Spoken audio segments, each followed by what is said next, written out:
Hi, everybody. This is Kevin Eikenberry here to help you reach your potential as a leader and a human being. Welcome to Live with Kevin.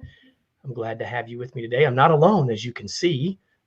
Way better when you have a guest.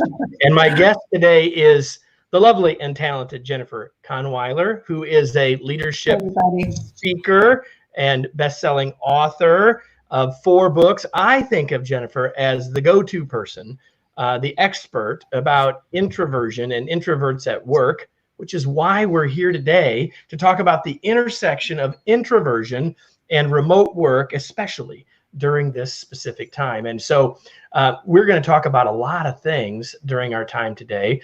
But one of the things I want to make sure everybody knows right from the start is that Jennifer has a brand new book coming out. You want to show it to us, Jennifer? Oh, of course. Of course. I happen to have a copy here. And by the way, my posters are a subtle reminder. For all the other books, the Introverted. Thank you for having me, by the way. Thank you for having me. The genius of opposites. So just to kind of put it in context, I started on the journey 12 years ago with the introverted leader because I felt so passionate about the fact that leaders weren't being heard, who were quieter and were overlooked and ignored. And that was really focused on empowerment and how can leaders and individuals who are introverts tap into those quiet strengths. And then I ended up, my audiences and readers will always tell me, probably like with you too, what the next book is, right, that you should write. And so the next one was Quiet Influence over here. And that was for folks who didn't necessarily call themselves leaders, but everybody has to make a difference and influence in an organization, create change, inspire others, provoke new ideas. So how do introverts do it, tapping into their strengths? So that was the second book that came out a couple years later. Then we heard from introverts saying, I'm starting to feel more empowered. I feel like I'm stepping into my strengths and owning those, yet I still have to work with extroverts on teams. And so not that I have to, but how can I make it work? And now you're talking about the organizational component, the workplace in general. And that's why I wanted to have you here. And so before we dive in, and by the way, if you're here, whatever platform that you're on, you can join us. And we hope that you will join us by asking your questions, making your comments, and that sort of thing. Okay. Yeah. Mr. Rob Zimmerman, who I know so well, he says thank you, Rob. Work on introversion and leadership. Hey, Rob, glad that you're here. Love you, Rob. Thank you. Do you know Rob too? No, but it's nice to know Rob's out there. We'll have to connect on LinkedIn. Rob is awesome, and he knows that I know that. And so anyway, and he knows that I think that. Anyway, so I just want to say to all of you that you can comment. We'll see them. You can ask us questions, and we'll try to answer them. But I do have some things for us, and I think the best place to start is we throw around the words introvert, we throw around the words extrovert, and I think everybody knows those words, but might not really know what they mean, or at least not what they mean to you. Right. So I think we just very quickly to level set that. Why don't we just really quickly start there?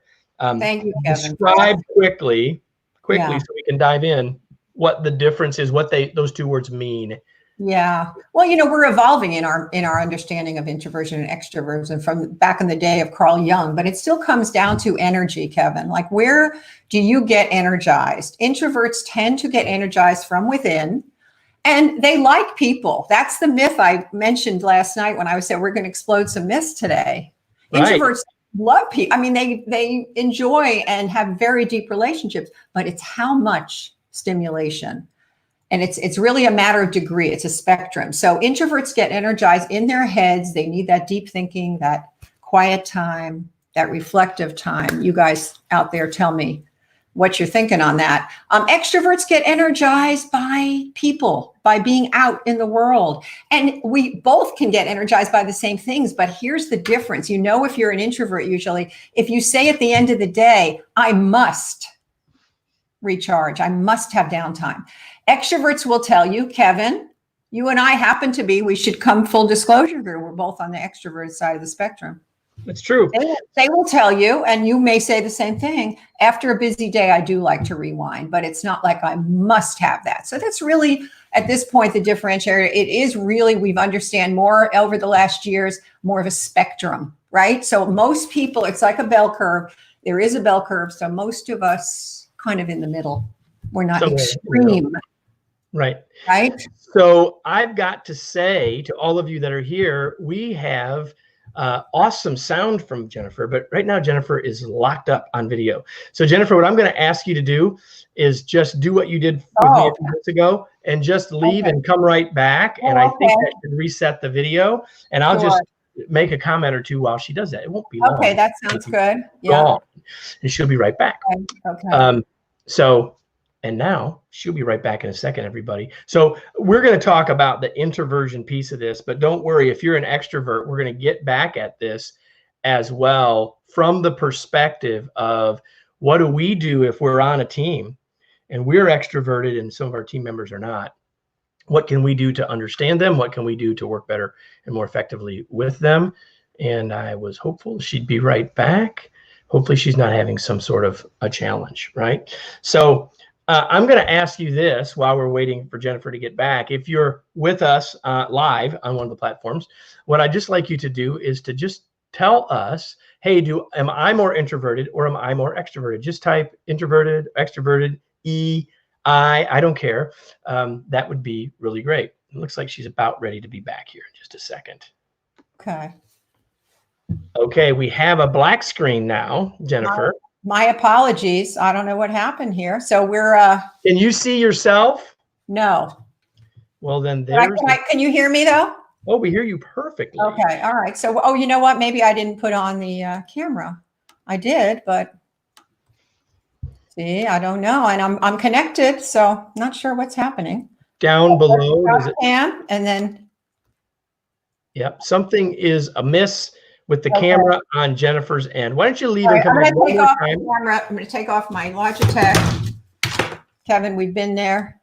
Here's the thing, everybody. We all know that this is the world that we live in right now. Yeah. So we're going to. So there she is. She's back. The world. I'm back without all my light. Okay. So let's just. It doesn't matter. So where did I leave? Well, we're ready to move on, but I just want to make a comment about this. That's the world that we live in right now is that, we're going to have these technical issues, and we just need to grant everybody grace, grant each other some grace, grant the team members grace. Even if you never have any trouble, somebody might, and it's okay. We just move on and continue on. So we've talked about what the difference is, and I've asked people to put in the chat what they are. Everyone is on LinkedIn is an introvert. That is here with us currently. How about that? So they probably wanted to be here for this purpose. So let's get right into that. So from your perspective, everyone or most everyone's working remotely now, Jennifer. So what do introverts need when they're working remotely? Talk about that a little bit. Well, introverts love quiet time, right? So it's really a blessing for many introverts who are my clients, who people I'm hearing from, that you do have that time. And I'd love to hear if you agree with that, you don't have the biggest concern and complaint that I had, Kevin, in the work that I did on this latest book is people were complaining in the office about interruptions and noise. It was overwhelming. I mean, I got hundreds of comments in a survey I did of 240 introverts, what works for you at work and what doesn't. And so now we don't have that, we have quiet. So that's a positive thing in terms of, what introverts need while working remotely. That time, there's actually 3 elements that I learned about in studying the workspace. And those 3 elements are the following: collaboration, socialization, and focus. And if you think about those 3 areas, right now, we're getting a chance to collaborate, sometimes with some bumps in the road, though, but, with platforms like this. Socialization, some companies are addressing the needs of people in their organizations by kind of getting creative beyond even happy hours. But, I had one company the other day who told me that what they're doing are doing mystery pair-ups, getting people to know each other and connect. Socialization. And then the third thing is focus. So focus work is getting done. All the statistics now coming in, Kevin, you may have heard this, productivity is up. In many cases. In many cases, not in all cases, but not in all cases, no. So I want to actually address, so I agree with everything you said. I want to address one thing though, and that is that not everyone working from home right now is in the same world, right? We got some people, like several members of my team, who are working at home, Their spouse is also home. They've got kids at home. They're Yeah. trying to be a school teacher. So in those cases, what you just said about the classical working from home scenario Right. is that I've got all this, I've got less distractions and I can focus. But some introverts right now are actually struggling because of all of those competing demands. Totally. We're not going to be able to fix that for you right this minute, but I just wanted to acknowledge. Now, on the other hand, let's take the person who is living alone and have now been alone, for 60 days, Yeah. right? And so even for an introvert who might initially see that as being paradise, what are you? That's not all paradise. You want to say anything about that in terms of? I want to go back. Can I go back to the first thing you said about the overload? What I'm seeing work in that case, for those of you dealing with the kids and everything else, is to renegotiate those contracts. And I found your book, The Long Distance Leader, so helpful in my work, Kevin. You and Wayne's book about Wayne's book about how do you set up contracts and agreements. So I think the renegotiation part for people who are overwhelmed with all these responsibilities. So we don't have our normal meeting, but we meet in this way, or in the evening, I can send you an email with an update. So that's important to know, that you said we can't help people, but we can say, let's go back to the basics of communication here and be willing to speak up. Absolutely. We've got to be willing to speak up. We've got to be willing to try to renegotiate those when we can. And the kids are still there 24/7, right? Exactly. And my client yesterday afternoon who said, my cube mate, I said, you mean your husband? She goes, well, yeah. Over there giving her advice in the peanut gallery that she says, I'm not sure I agree with him. And he's kind of over there chuckling. But the point is, all of that stuff is still real. You're right. We can renegotiate. We can work to renegotiate. As a leader of folks, we need to recognize that everyone's work situation is different. We got to understand those. And it's it's another level of how that impacts people if they're introverted or extroverted. And that's really what I want to say. Changing. And my friend of mine works at the CDC. So I check in with her also to get some, reality checks about what's going on. And the other day she said by Wednesday that our team was so burnt out, Kevin, that we talked to our manager and we managed up, and I think you did a show on that too, right? And we all had a discussion and everybody kind of looked at how they could divide the work up so each of us could take a day off. And that was just so motivating. And what I want to say is about leaders, because leaders, that's a focus of what you work on too, who rarely recognize introverts now. We find that when you recognize the needs of your employees during Corona or at any other time, then basically you are also increasing your chances of retaining your introverts. And let's think about it. We don't want to lose that talent that is out there is helping us. Absolutely. Shannon said on LinkedIn that this is for her as an introvert, I think, this has been a strangely easy transition. Yeah. And some have found that and others not so much, right? And here's the thing, and you said it earlier, I just want to go back to it, is that even introverts need socialization. So it's not like, and you said the bell curve. So the idea is that we're all on this curve or on a spectrum or curve, however you want to say it. The reality is that not every extrovert is a hermit. Right? No, not every introvert is a hermit, right? And so we got to be careful that we don't label. So that's why I was so glad that we started where we started. Thank you for that. And my friend Sophia Demley just wrote a great piece, which I'll share with the group, about she's a real introvert and she writes for Psychology Today. And she said extroverts get a bad rap too in all of this. So I just really think that's all your points are excellent here in terms of working remotely. And you did mention the person working alone. And I just want to mention on that, yes, we are seeing some reports of anxiety, depression. We're all having it every day, but I think it's really very important that we reach out to everybody on our teams, particularly those who are living by themselves or just with a furry friend, who are isolated. I think that overuse of anything, overuse of any strength, quiet time is the time when great inventions happen, but too much of that, you probably got those memes. Shakespeare wrote this play during, right? But too much, like you're saying, Kevin, it's just too much for all of us. And that's the beauty of what's happening now in Corona, in my opinion, on the gratitude side, on the positive side. We are connecting with family, friends, coworkers in different ways and new ways. And there's an authenticity even that comes through on some of these these Zoom calls, when we become real and people see our homes or wherever we are. Right. So I think that's right. You really sort of moved to this question. Like, there's a difference between, well, first of all, I say there's a difference between working from home and being an effective remote teammate, number one. And then number two, there's a difference between working remotely before the middle of March of this year and working from home now. And so and I know the book is coming out and was written and in bed before before we could all spell COVID-19. But any other specifics about the right here and now that you would share? Yeah. I had the opportunity in doing research for this book, Kevin, to go to some organizations. That was my intent too, to see where there was some best practices. And then people started reaching out to me and say, hey, we're doing this in our pocket.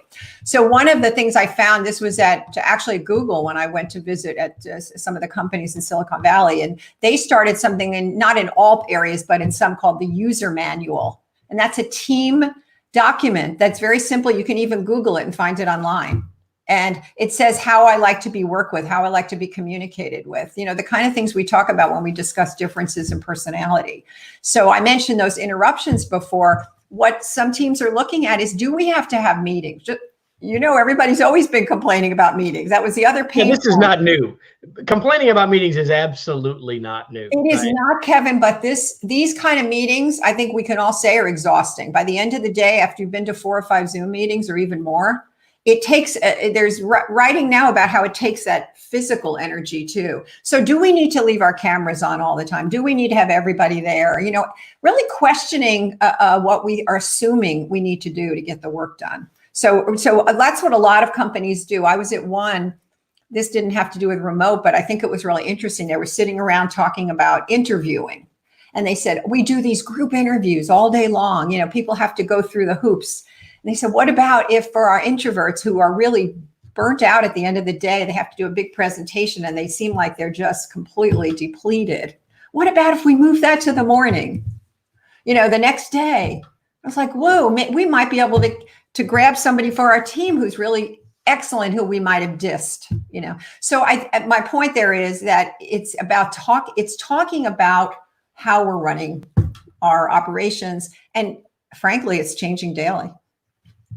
There's no doubt that it's changing daily. That's one of the reasons why we're doing these lives on an ongoing basis, and why I'm so excited, Jennifer, to have you here. We are, if you didn't know, talking with Jennifer Kahnweiler, the author of multiple books about introversion, and her newest one is about introversion at work, creating introvert-friendly workplaces. And so, we will take questions and comments from everybody as you wish to share them. I've got sort of 2 other areas. I want to be practical and help people and give them something really valuable to latch onto here. And so although when we asked earlier, everyone that was here was introverted, we can't assume that everyone that's here is introverted, or that anyone who listens later is introverted. So we're going to talk about 2 big areas before we finish, Jennifer. And the first one is, if I'm an introvert, what can I do now to be most successful? What's your advice to introverts right now as a member of a remote team working remotely? What's your advice? What can they be doing right now to be more successful? The most important thing that you can do as an introvert is to know your energy flow and to manage your time so that you take breaks. That's absolutely critical. The other thing that you can do is... Okay, so let's take those one at a time. Okay. So is there a specific kind of break? I mean, because we all would be saying, extroverts too, you need to take breaks, you need to get up, you need to stretch. But is there a specific kind of break or length of break or anything more specific that you would give? Kevin, it depends on the person. It depends on the person. I think the important thing is that you do it. Somebody in England called it a tea break for me. They said, I take a tea break. But the key is you don't want to back up your meeting. There you are with coffee. You don't want to back up your meetings right on top of each other. Always tea. Always tea. You're a tea drinker from way back, huh? Listen, I have enough vices without adding coffee to the list. Yeah, what I'm encouraging introverts to do, and I'm also encouraging extroverts to do this, and I've been experiencing it, is to explore this time that you have to really stretch yourself a little bit. We know that the research shows that, doing exercise, meditating, all of these things are very, very important. And even if you have, a very busy household, you cannot be helpful to those people if you are constantly giving and helping. And that's, by the way, the vulnerability of the extrovert, where they're getting really stressed is that they feel they need to reach out to everybody. They need to be helping everyone.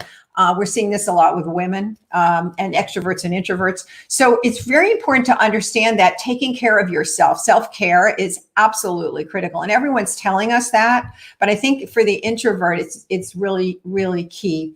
Also, leverage your one-on-one connections. I did a call for a bunch of clergy last week.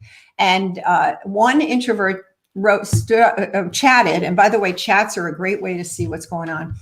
She chatted and she said, I'm really concerned that now I was always having challenges with being visible. That's a challenge that introverts have, being visible. And I see some of my more extroverted colleagues out there and then they're sharing on social media their various videos, etc. So how can I still be visible? And I think leveraging, as an introvert, your one-on-one connection. So scheduling a phone call, writing an email, reaching out to somebody who you think you want to connect, you might want to know them a little bit more. Maybe they're a customer that you haven't chatted with in a while, scheduling calls. So leverage that conversation, because what you will find is just like, I have my husband, Bill, is in the driveway right now. And some of we kid each other. He's a very strong introvert. He's way on the side of the bell curve. Bill has been having one-on-one conversations with old friends, and connecting right now. Well, he is retired, so that helps. But the same principle applies, because depth versus breadth is the sweet spot of the introvert. So people will get to know you. You don't have to be all out there on Facebook and sharing all your videos, but get your visibility through getting to know people, and use this time to build relationships and also develop yourselves and your own skill sets. In in our forthcoming book, The Long Distance Teammate, we talk at some length about the idea of ethical visibility. And that's not just for introverts, but how do we deal with that when we're remote? When what do you mean by that, Kevin? What do you mean by ethical visibility? Well, so making sure that people see it as its purpose is valuable. It's for the whole team. It's not just, oh, look at me. It's like, how do we deal with the fact that it used to be we would be seen in the office, extrovert or introvert, right? We were all together. I had the chance to perhaps be seen or work on a project where the boss's boss would see me, or all those things. And people are worried, concerned about how that all works in a remote or distributed workplace. And so we talk about this idea of ethical visibility. How do we do it in a way that doesn't come across as all me, that doesn't come across in a negative way, but is seen in a positive way that I'm doing that's useful for me and for the organization. So that while your point about this for introverts is so very true, there's a piece of that on the remote in general piece in the workplace that's true for everybody. But I love your point about if you're an introvert, you still need social connection, and you need to think about, how do I do that? I don't need to do it with 607 friends on Facebook, right? I love that. And I said the social connection. I think the other thing that we're missing here, I mentioned collaboration, socialization, and focus as the 3 areas of work. And when we think about collaboration, my sense is it is suffering because you can't one of the things that happens in an office, and even though people complained about open offices, they also made the point that this was useful, is stopping by and saying, you know what you just said about that idea in the last meeting, I think this might be a way to do that. We're not going to write an email about that. So it's those spontaneous conversations that we're missing. However, if we can think about one-on-ones right now as a way to do that, or maybe small group breakouts where we challenge each other, but we're intentional. I know you use that word a lot too, intentional. Then we can keep being creative, because we need other people to be creative, even though the research shows that most creative pursuits happen more effectively when we're alone. We still need to go talk to people about it and build on our ideas. So it's both. There's a difference between idea generation or ideation and innovation, which does require more than just a single person to have the light bulb moment. Exactly. I want to make another observation that I may have just lost as I was getting ready to make it. I know what it was. For you. Your mind's going quick. From the start, you said early on, and the research proves it mostly, that people can be more productive working remotely than together. However, some kinds of work, like truly collaborative work, can suffer unless we take care of it, do the right sorts of things. And, we've created a lot of stuff over the last 60 days to help people with that. And I'll just put a link up here where you could go to learn about all of the stuff we've been talking about, that and 100 other things. People are getting so creative, Kevin. I'm so impressed. My son-in-law is a photographer, and he works in architecture and real estate. So you can imagine how that's kind of gone down the tubes. Well, Adam started a new video cast that's going to launch next week called In Focus with a buddy of his who's a photographer in landscape. And together they're going to start their teaching, and they're sharing, and they're communicating. And it's a great way for them to stay engaged and to really share their knowledge. And so that's a creative outcome that he never would have done, because he was always busy running around doing his drone shots and his photography, So I think I'm hearing lots of examples of that. So being tapping into that creativity now in different ways is a positive outcome that we can think about. We've got a couple of questions that came from LinkedIn, and they are from Rob Zimmerman, who's continuing to comment. Thank you, Rob. Boiler up, Rob. So he asks about, and I sort of know at least part of this answer. He's curious if you've worked with Susan Cain at all in terms of all of this stuff, specifically around brainstorming and collaborative workspaces and et cetera. Well, I tell you what, Susan and I started on this journey about the same time. We were doing work. Adam Grant introduced us, and I was so incredibly grateful for her book and her work. And she kind of laid the groundwork, even though the Introvert Leader came out about the same time. My focus is really workplace. So yes, in answer to that, we have supported each other. I'm very humbled that she, put a nice endorsement on the latest work. And she shares my material, I share hers. We have a quietly nice relationship, and I have utmost respect, because she on so many levels for Susan. So thank you for asking, Rob. I'm just very grateful to her. Absolutely. And the second question is thoughts on creativity and innovation cultures for introverts. I'm betting, I've not had a chance to see the new book, but I'm betting it's in there. Yeah, we have a lot of information here on teams and how teams work together well. And a lot of it has to do with the leadership, Rob, on how they set the stage for creativity, and how they really do. Actually, it's not really brain science. Is it brain surgery? Sorry, brain surgery. I mixed up rocket science. See, our minds are going fast, Kevin. A lot of what they do is really understand the personality differences of their teams, and make an effort to actually consider that in the scheme of things. So it's not just about the task, it's understanding that what that person needs to be successful. One leader I'll give you an example of at Boston U, I was interviewing last year. She realized she was not getting the productivity. She was a real metrics person in this grants office, Diane Baldwin. And she realized people weren't being productive or as creative as they could be. So she talked to a lot of the people, most of whom were introverts. And they said, I just need one day at home. Kevin, I just need one day at home. Well, now they have 5 days probably, but back then she recognized that, and she experimented with, and she tracked it because she was a data person, and she saw the tremendous increase in productivity, and the research supported that. So it's about leaders really tuning in to the personality. And sometimes that's all it takes, is just being aware and recognizing that, and then acting on it. That's a good segue to talk about the quiz that you created related to the book, where people can learn a little bit more about their culture and their workplace and how introvert friendly it is. Correct? You want to say it's a great place to start, Kevin. Yes, to understand what's working well and what isn't, and it's based on comparing it with what's going on out there and where we're seeing pockets of introvert inclusion. This really is an issue now related to diversity inclusion. Are we recognizing the introverts on our teams? If we're not, we're missing out on half of our potential talent and productivity and performance. So thank you. Yeah, we'd love people to take the quiz. And you can also pre-order the book now too, which would be great. It comes out June 16th. So posted it to Facebook and to YouTube, and it's already been posted on LinkedIn as well, I know. So we've got that. I've got one more question for us that I want us to talk about, Jennifer, for just a minute. And so we've been talking about the introvert, what we promised we would talk about. But teams have introverts and extroverts. So if I'm an extrovert and I'm on a team, or if I'm leading as an extrovert, but I know I've got introverts, what advice do you have for extroverts right now as a part of a team that includes folks not like them?